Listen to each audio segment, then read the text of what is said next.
don't know how you can derive that he's mentally weak or whatever he is.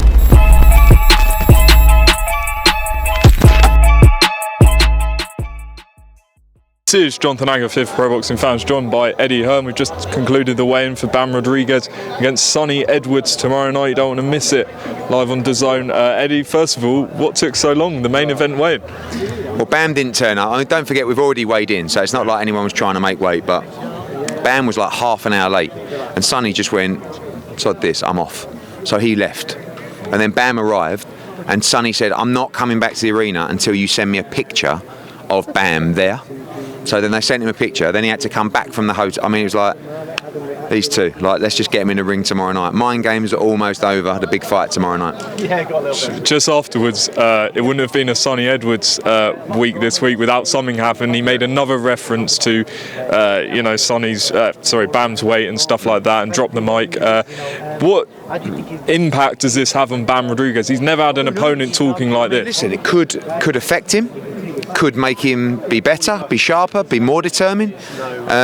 Sonny's the king of mind games, and he's been doing that over the last couple of weeks. So I don't think it's going to make a huge difference, but all these little edges in a fight like this can make a difference. So we'll see tomorrow night. In your opinion, what do both have to do to win this fight? Because it seems like a lot of people have this very close. Yeah, I mean, I think for Sonny, you've got to win the rounds. You can't just rely on movement and slickness against Bam's aggression and the way that he cuts the ring off. So I think it's a very, very close fight. No real result would surprise me too much, but just looking forward to seeing the best be the best tomorrow. Big chance for Peter McGrail and Junaid Boston here in the US tomorrow night. Who do you think is going to stand out the most? Yeah, I mean, you've got Joe McGrail, you've got Junaid Boston, you've got Peter McGrail's in a very tough fight. Galal Yafai's in a big step up as well. So, I think what an opportunity for the Brits to shine. Something we're very lucky to be able to give our stable, and, I'm delighted that they get a chance on a show like this. Just saw some DMs or a DM that Gervonta Davis leaked. I think he deleted it afterwards, but was that recent? What can you tell us? It's today.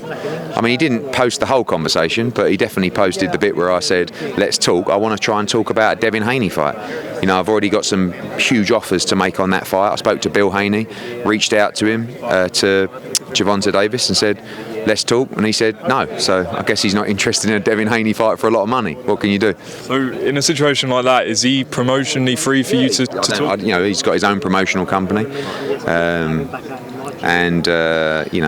We just want to try and make the biggest fights in the sport, of which I see Tank against Devin Haney is. And would you offer him that fight at 140? Or? Yeah, 140. I mean, there's always a discussion to have. First things first, we've already got significant backing to stage that fight.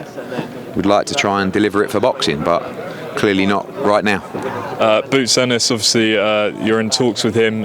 Some people online are saying, well, what fighters can you offer him? Because all the 147-pounders, apart from Conor Benn, are with Al Heyman. What would you say to those people? Well, I mean, at the moment, all the belts are with Terence Crawford. So the fights that we can deliver are a number of fights, not just Conor Benn. Devin Haney is another tremendous fight with Boots Ennis, and lots of welterweights as well. But the key with Jaron Ennis is to actually get him active and raise his profile, because no champion right now is going to fight Jaron Ennis unless there's a huge amount of money, and he's not yet the draw that he should be. So for me, you want to be getting him active. Sabrel Matias is over there as well, same kind of thing as him. Don't just sit there and wait till June or July to try and land a big fight and then it doesn't happen. Get active, get out in the spring, and raise your profile and continue to beat the drum. Conor Benn, hearing word that he could be Mario Barrios. Have you made an offer to him at all? We've reached out to him. He's actually coming this weekend, Maris Barrios. I mean, that's a fight for Devin, that's a fight for Conor. There's lots we can do with Maris Barrios, but we'll see. I saw Frank Warren did an interview today saying that he's basically the lead promoter if Joshua Wilder comes off, in association with you and Bomb Squad, etc. No? Not correct, but it doesn't really matter. He's obviously involved with Deontay Wilder. Joshua's the A-side in that fight, so yeah. But who do you think is in a more riskier fight next week, Wilder or Joshua?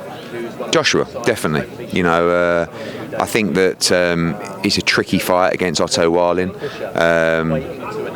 But I believe AJ's looking very good in camp, confident. I think he'll produce a dominant performance. I saw that Carl Froch came out again saying that he agrees with Deontay Wilder about the mentally weak comments and stuff. Surprise. What did you make of those comments generally from Wilder? Look, he was quiet as a mouse at the press conference. Like, couldn't be more respectful. AJ didn't say anything. I don't know how you can derive that he's mentally weak or whatever he is from Deontay Wilder being really pleasant to him. I mean, we'll see who's mentally weak next week. I think that always the best to see what happens in the ring.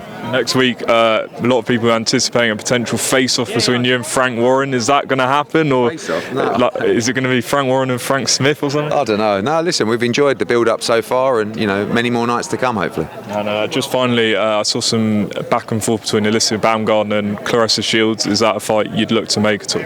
I mean, at the moment, we want somebody to make a decision about what's happening with her future, and she can be in some big fights, but obviously until that ruling has been decided by the WBO or the Detroit Michigan Commission, we'll wait to hear.